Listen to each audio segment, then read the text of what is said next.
देवयानी, काय चाललंय? इंटरव्ह्यूला चालली होतीस ना? हो हो चाललेच आहे. मग ते पेपर्स चेक करत होते.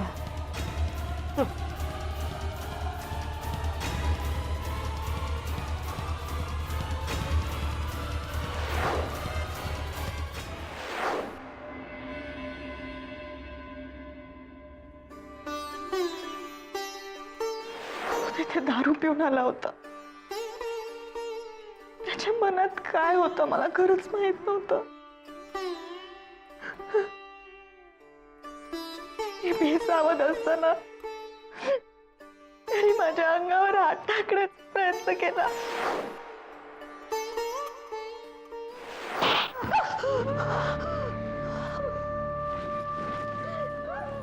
हे सगळं सांगायला तुम्ही इकडे आलात हेच तुमचं चुकलं.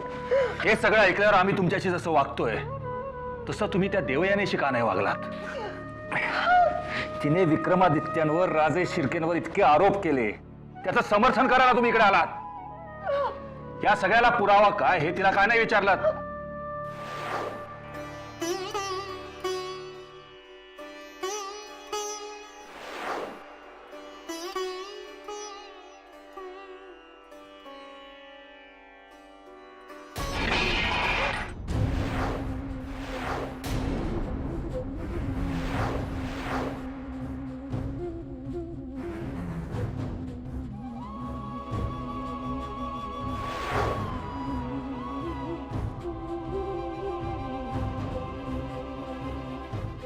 प्रियदर्शनी, भरल्या घरात असं अश्रू ढाळत बसणं हे राजशिर्क्यांच्या इभ्रतीला शोभण्यासारखं नाही.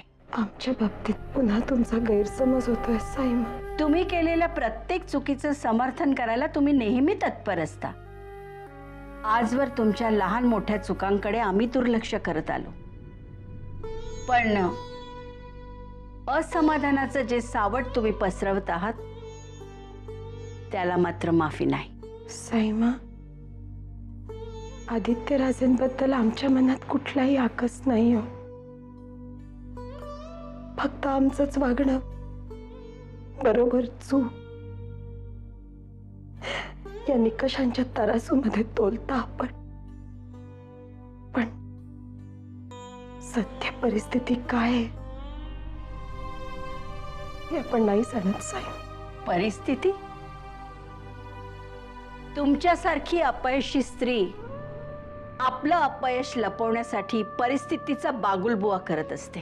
का पुन्हा त्या विषयावरती आम्हाला दुखवता साईमा? प्रियदर्शनी, आदित्य राजेंच्या तुम्ही मोठ्या वहिनी, म्हणजे त्यांना मातृतुल्यच. निदान हे नातं लक्षात घेऊन तरी आदित्य राजे घरी आल्याचा आनंद तुमच्या चेहऱ्यावर दिसायला हवा ना. आदित्य राजेंच्या येण्याचा आम्हाला आनंद नाही असं नाहीये साईमा, पण दोष तुमचा नाहीये. ज्या स्त्रीला माया, ममत्व या शब्दांची सोयरीकच नाही, त्या स्त्रीच्या पारड्यात निसर्गानं तरी मातृत्व का टाकावं?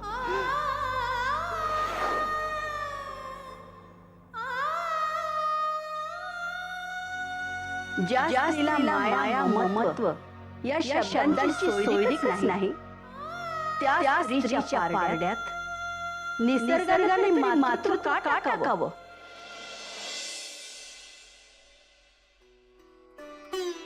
विक्रम, तो हॉस्पिटलमध्ये असताना भैया साहेबांचं एक वेगळंच रूप बघायला मिळालं मला. त्यांच्या वागण्यातून, बोलण्यातून सतत हे जाणवत होतं, त्यांच्यातला माणूस अजून जिवंत आहे. निर्भया, खरं सांगू, भैया साहेबांचं जितकं प्रेम आमच्यावर आहे तितकंच, किंबहुना त्यापेक्षा सुद्धा जास्त प्रेम त्यांचं तुमच्यावर आहे. फक्त दारूच्या आहारी जाऊन तुम्ही जे स्वतःच्या आयुष्याचं नुकसान करून घेतलं ना, एवढी एक गोष्ट तुमची त्यांना अजिबात आवडत नाही. निर्भया, अजूनही वेळ गेली नाहीये. अजूनही तुम्ही, आपण या विषयावर नंतर बोलूया. नंतर तुमच्या समोर परिणाम असताना अजूनही या विषयावर तुम्हाला नंतर बोला असं वाटतंय भैया? त्या घडलेल्या अपघाताला आम्ही जबाबदार होतो, कारण दारूच्या नशेमध्ये आम्ही नाही सावरू शकलो स्वतःला. आणि आम्हाला विक्रमादित्यांशी काही महत्वाचं बोलायचं नीलराज आहे.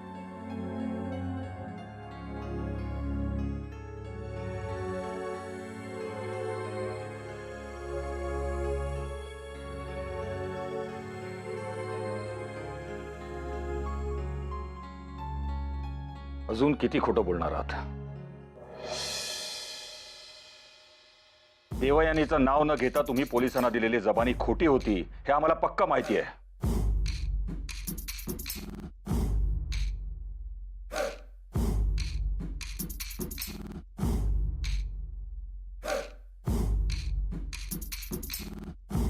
आदित्यराजे, आता आमच्याशिवाय इथं दुसरं कोणी नाही. तेव्हा मोठा भाऊ म्हणून आता तरी आम्हाला खरं काय ते सांगा. आणि हे बघा, स्वतःला काही सांगायचं नसेल तर आम्हाला जे काही समजले त्यात तथ्य आहे की नाही एवढं तरी कळू द्या. अपघात घडला त्या रात्री तुम्ही देवयानीला तिकडे बोलवलं आणि तिच्यासोबत भैया साहेब, विक्रमादित्याची ती शेवटची रात्र होती. त्यानंतर पहिल्यांदा या विक्रमादित्याचे पाय जमिनीला लागले. भूतकाळात काय घडलं तिकडे डोकून बघण्याची आमची अजिबात इच्छा नाही. त्या अपघाताने फक्त आमच्या शरीराचाच नाही तर मनानेही आमचा पुनर्जन्म झालाय असं आम्ही समजतो. आम्हाला अजूनही वाटतं आदित्यराजे, तुम्ही आमच्यापासून काहीतरी लपवत आहात. देवयानी देशमुख ही खरं तर देवयानी देशमुख बद्दलच मी तुम्हाला विनंती करणार होतो भैया. आम्हाला घडलेल्या अपघाताला देवयानीला किंवा तिच्या कुटुंबाला जबाबदार ठरवून तुम्ही त्यांना कुठल्याही प्रकारचा त्रास देणार नाही असं आम्हाला वचन द्या. देवयानीला किंवा तिच्या कुटुंबाला जबाबदार ठरवून तुम्ही त्यांना कुठल्याही प्रकारचा त्रास देणार नाही असं आम्हाला वचन द्या. का तुम्हाला त्या देवयानी देशमुख बद्दल इतकी काळजी वाटते? का गुन्हेगार असूनही तुम्ही तिला पाठीशी घालता? भैया साहेब, आपल्या लहान भावांनी पहिल्यांदा केलेली विनंती सुद्धा तुम्ही मान्य नाही करणार.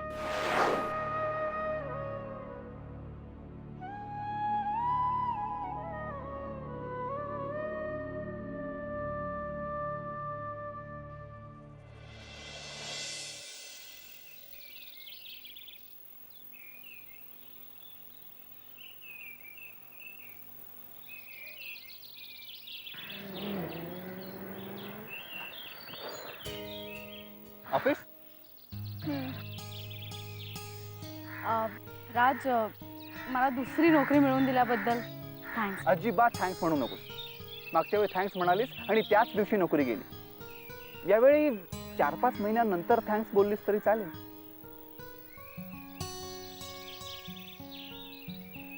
पण त्याआधी माझा जेव्हा पहिला पगार होईल ना तेव्हा मी तुला ट्रीट देणार आहे. काय ना साक्षी, आता काही द्यायचीच इच्छा असेल तर पगार होण्याची वाट पाहायचं काहीच कारण नाही. आत्ताही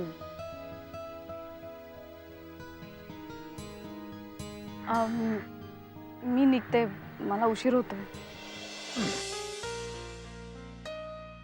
लिफ्ट दिली तर चालेल.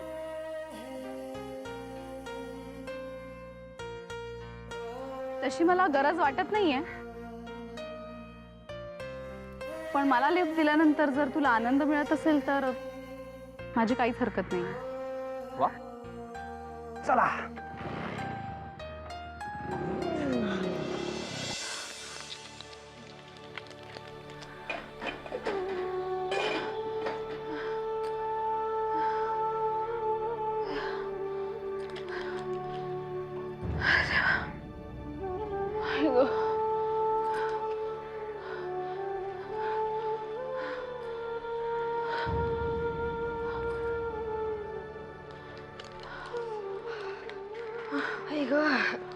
दमले ग बाई. अहो, महागाई किती वाढली आहे. 6 माणसांची भाजी आणायची म्हटली तरी 1 अख्खी नोट लागते. स्वतःसाठी काही खर्च करायचं म्हटलं तर पैसेच उरत नाहीत. तुम्हाला तरी सांगून काय उपयोग म्हणा. माझ्या तोंडाकडे काय बघताय? ही पालकाची भाजी आणली ती निवडा. अगं अभिलाषा, जरा बरं वाटत नाही ग मला. ठेव, मी थोड्या वेळाने निवडते. हा, तुम्हाला बरं वाटत नाही यात नवल काय? नेहमीच आहे ते. अहो कधीतरी मला बरं वाटते अभिलाषा असं म्हणा. आम्हाला सुद्धा ऐकायला बरं वाटेल. तर खरंच खूप चक्कर येते ग मला. झाली तुमची नाटकं सुरू. अहो माझ्यावर मेहरबानी करा आणि हा पालक निवडून द्या. श्राऊला पालकाचं सूप द्यायचंय, नाही तर ती उगाच आरडाओरडा करेल. आणि तिचा आरडाओरडा सुरू झाला की तुम्हाला ठाऊकच आहे. बर, देते निवडून.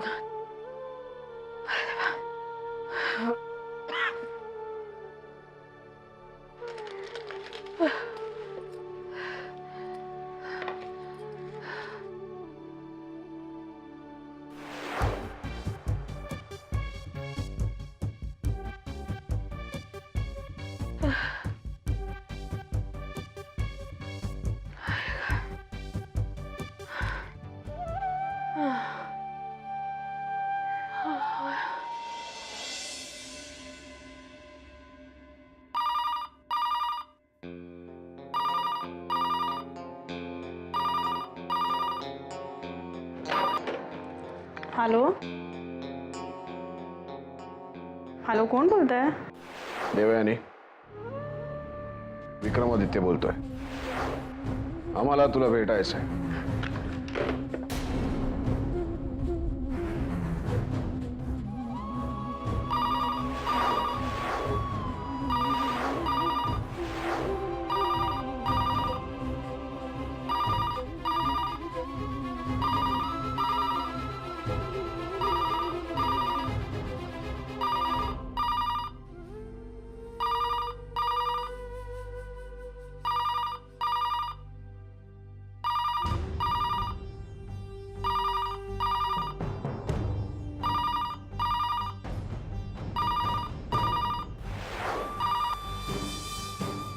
हॅलो देवयानी. हॅलो,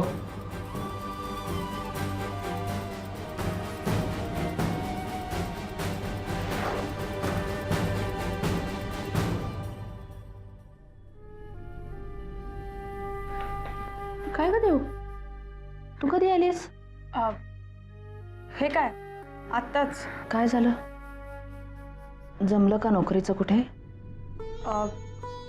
नाही, म्हणजे 2-3 ठिकाणी ॲप्लिकेशन्स देऊन आले. जमेल कुठेतरी, तू नको काळजी करू. मी फ्रेश होऊन येते.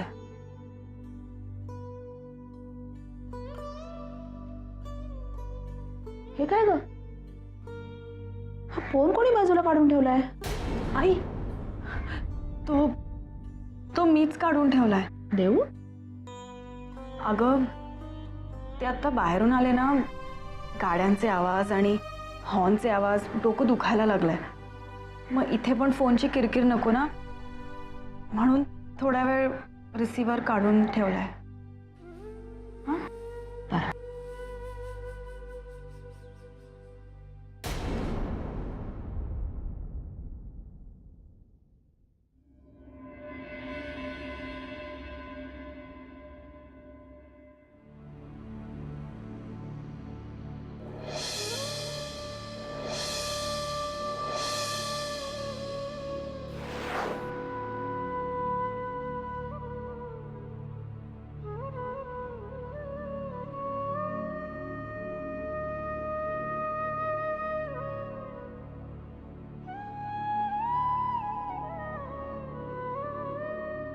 हॅलो मणी.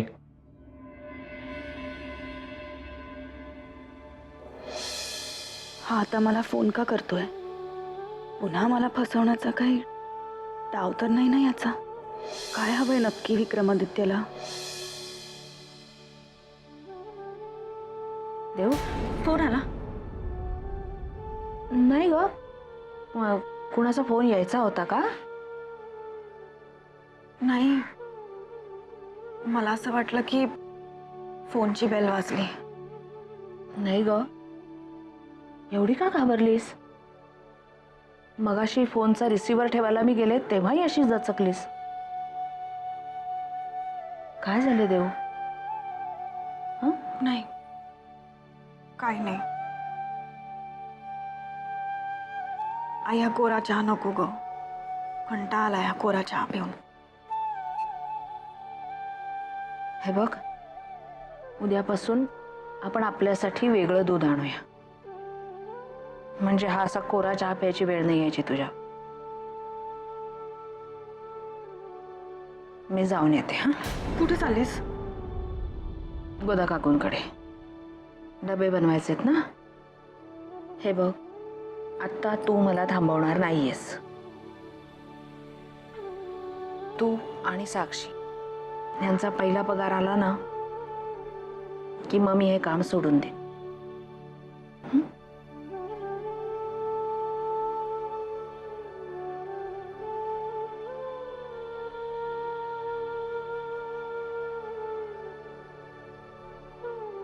देवयानी, देवयानी, बघतीस काय? हे सगळे कपडे इस्त्री कर.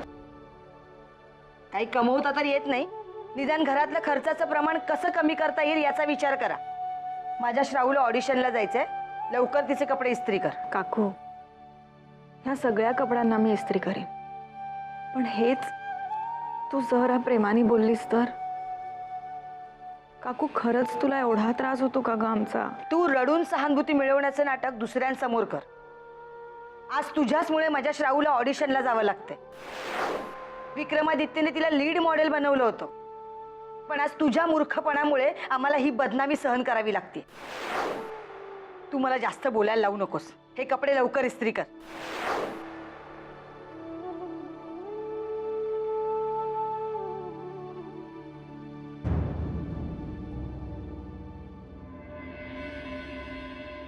तुमची पूर्व पुण्याई खूप आहे राजेसाहेब. म्हणूनच तर एवढा भयंकर अपघात घडूनही तुम्ही सुखरूप आहात. मनाला खूप बरं वाटलं. देव आपल्याला भरपूर यश देव आणि उदंड आयुष्य देव. हे तुमच्यासाठी. ठेवा तिकडे.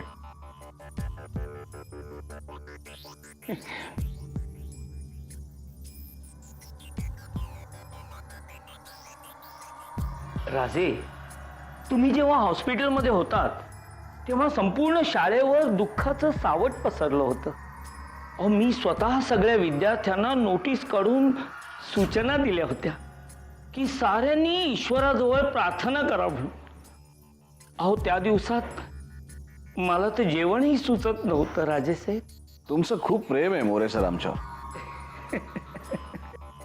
राजेसाहेब, काय सेवा करू आपली? खरं तर आम्ही तुम्हाला इथे खूप महत्त्वाच्या कामासाठी बोलवलंय मोरे सर. ते काम तुम्हाला सांगितल्यावरही तुमचं आमच्यावरचं प्रेम तसंच राहील अशी अपेक्षा करतो. आमच्या प्रेमासाठी मोरे सर एक काम करा, तुम्ही राजीनामा द्या.